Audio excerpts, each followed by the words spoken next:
think AEW will do quite well, but I think it's a case of what they do, and I guess what you're going to go into now about what they do to help with that draw.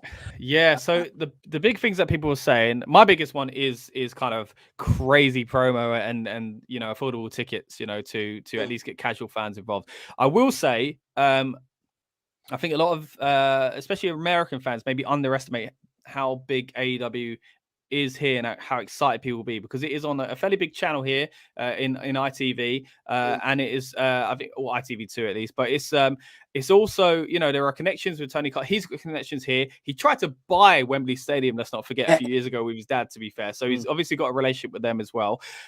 So I think he's got something up his sleeve. Also, on top of that, so we gave Impact some of its biggest moments in its life. It had massive shows here at Wembley Arena. Don't get me wrong, it's not the same as Wembley Stadium, but at times when Impact was really suffering, they came here. The market is starved over here, and you gave us, guys like Hulk Hogan in the ring for the first time in years, Sting, Bobby Roode when he was on top in the company as well. We saw some really kind of big events here by Impact / TNA. So I do think, as much as I do think AEW's dipped in popularity lately, I think this is going to kind of help them, give them the shot on the arm they need worldwide, but also, using a fan base over here who are just kind of mad for it, basically, to use a Mancunian term.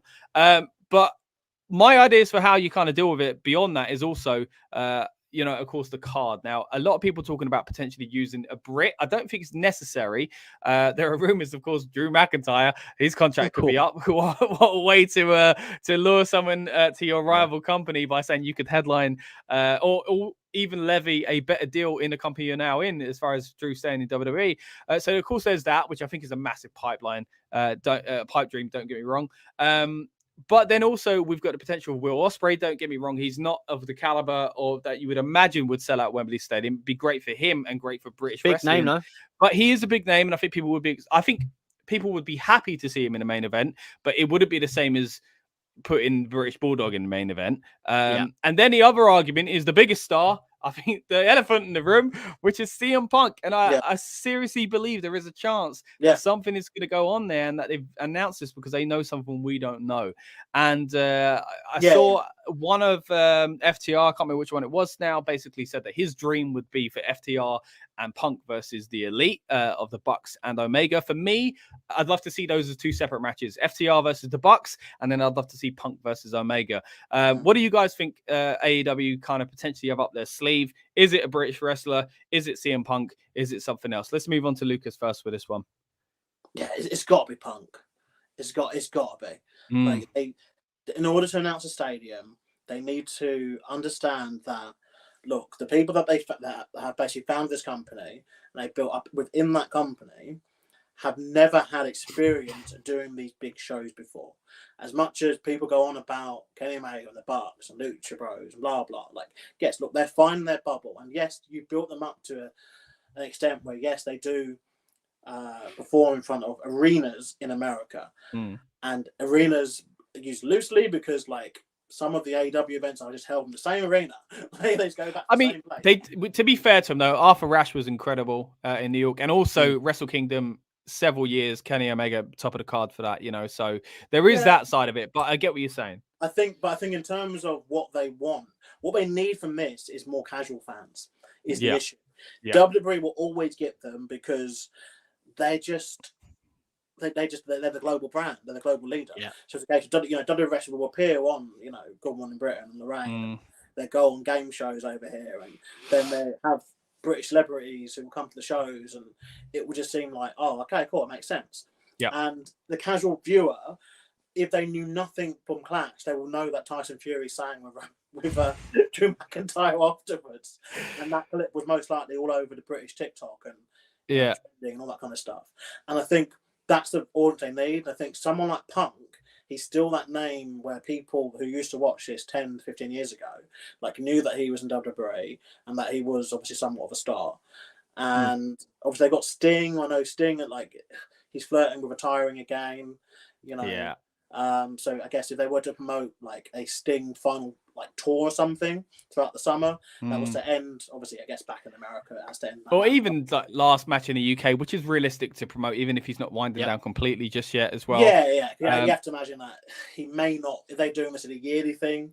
I guess I don't know. I don't think Wembley, but I think a yearly AEW in the UK kind of thing. Yeah. One has to imagine that this might be the last kind of time that Sting could take that plane journey over, to wrestle. Like, sorry, just to clarify. Made that clear.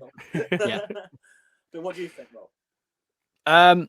Look, I don't know what they're gonna do on the card. Obviously, I think the first thought as Brits that it's like, who's the biggest Brit right now if it isn't Drew McIntyre? Like, who's the biggest Brit right now that who's like they're gonna build him up, put him over on the draw, make a big thing because WWE hasn't done it yet, and it'll be kind of a thing at WWE of, oh, you didn't do it for a Brit, but we're doing it. It's like a little cheap jab, a cheap shot.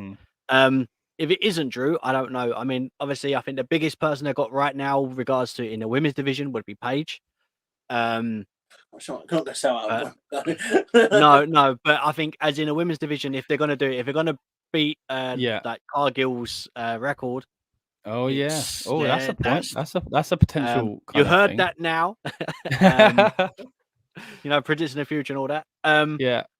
Other than that, I don't know. But what I can tell, it's gonna be stacked, bro, from bottom to the top. This is what I'm thinking. They need to cover all bases. They've got to do the British thing, which would either be Ospreay, Saraya, maybe both. I think they've got to throw everything at it as far as Okada and names like that. For this is a wrestling festival. Like, we need to go to it, and he's kind of calling all these favors with all these kind of companies he has relationships with, and then. And you go hard on someone like Punk, but this is where you use your ex-WWE guys and get the best out of them. Like you mentioned, Lucas, Sting, Chris Jericho, I imagine would have a big role on this as well. Moxley. These are the guys you're going to shove on this morning or on Sky Sports. Of course, Sky Sports isn't in cahoots with WWE anymore. Of course, that's BT, and by the time that rolls around, it might be called TNT. But either way, Sky Sports is a market for them to tap up as far as promotion goes. So I think that's what you got to do. You got to go heavy with the indie stuff, the Japanese stuff, the British stuff, the ex-WWE stuff, and your homemade. That's exactly, yeah. But then I do fear how long the show will now be. But that's true. There's about 10 matches there. Yeah, good point. We'll book it. We'll book it. You know what? Actually, in the months leading up to it, of course, we're going to cover it extensively, like we are also with Money in the Bank here in London as well on this channel. So if you haven't already, please subscribe. Maybe we'll do that, guys. Maybe we'll kind of fantasy book it and see what you would do as far as kind of selling out. Our best chance really to sell out a card at Wembley Stadium.